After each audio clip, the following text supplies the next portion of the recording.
Publika u Požeškoj hali sportova u subotu veče vidjela je još jednu sjajnu rukometnu utakmicu. Domaći su dobro otvorili meč, poveli sa 2 gola razlike, međutim gosti su vrlo brzo organizovali svoju igru i do kraja prvog poluvremena nijedna ekipa nije uspela da napravi osetniju prednost. Na odmor se otišlo pri rezultatu 11:11.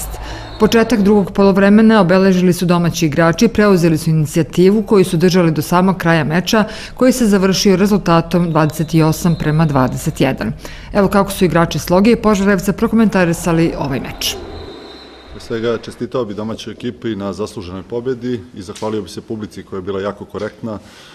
Jako je lepo igrati u ovoj atmosferi kad su pune tribine i mislim da je to suština svega, da dođe narod da pogleda to, mislim da je večeras imao šta da vidi.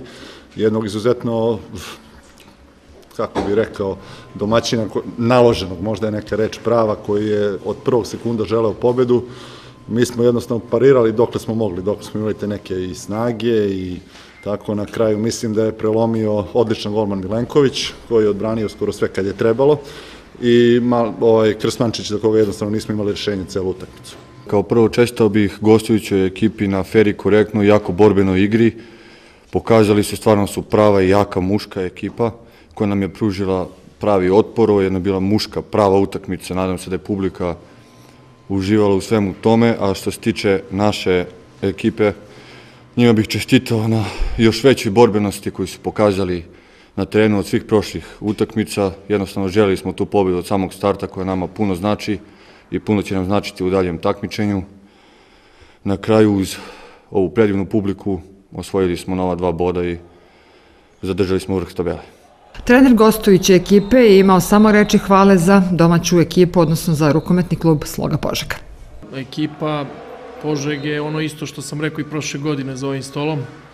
Ekipa koja može da ide u sam vrh tabele. Prošle godine sam ovdje rekao, iako se kolega nije složio, da ste sigurno u Super A ligi. Evo, Super A liga je tu i mislim da je mesto u vrhu. Nadam se da će se ostvariti još jedna važna stvar, a to je da se vrati levi bek vaše ekipe iz prošle sezone, da ne pogrešim, Gojković, tako je.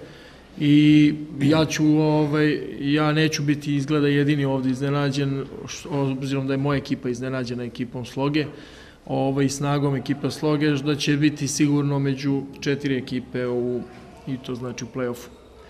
Zahvaljujući se na čestitkama i lepim rečima, strateg Plavih Slaviša Laković je između ostalog rekao.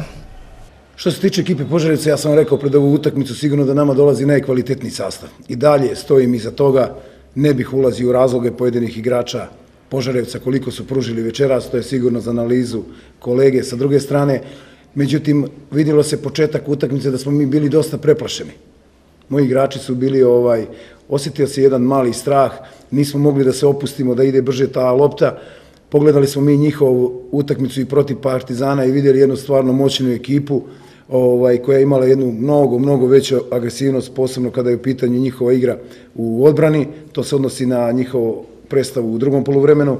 Također smo pogledali i tu utakmicu iz prvog kola gdje su oni, mislim, i jednu i drugu utakmicu nesrećno izgubili. Mislim, protiv Metaloplastike je bod, ovdje protiv Partizana oba, tako da sa razlogom smo se pribojavali. Međutim, u drugom poluvremenu nam se sve otvorilo, tih par odbrana i golmana dalo je krila našim igračima, postigli smo par tih laganih golova, tako da mislim već tu sredinom drugog poluvremena da smo mi prelomili utakmicu i posle dosta iskusno priveli samom kraju. Koliko je Slogina odbrana bila jaka, pokazuje podatak da je najbolji strelac lige Požarevljanin Aleksandar Pilipović meč završio bez postignutog gola. Najefikasniji u ekipi Sloge bio je Mladen Krsmančić sa 7 postignutih golova, dok su se po 5 puta u listu strelaca upisali Dušan Andrejević, Armin Kaltak i Dušan Mirić. I ovoga puta vrlo efikasan je bio golman Milenković, koji, kako je to oficijalni spiker Sloge, ali kolega sa Radija Požege, Zoran Vujović rekao, spustio roletnu i zabeležio čak 16 odbrana. Rukometaši Sloge sljedeće kolo gostuju u Beogradu gde se sastaju sa Crvenom zvezdom.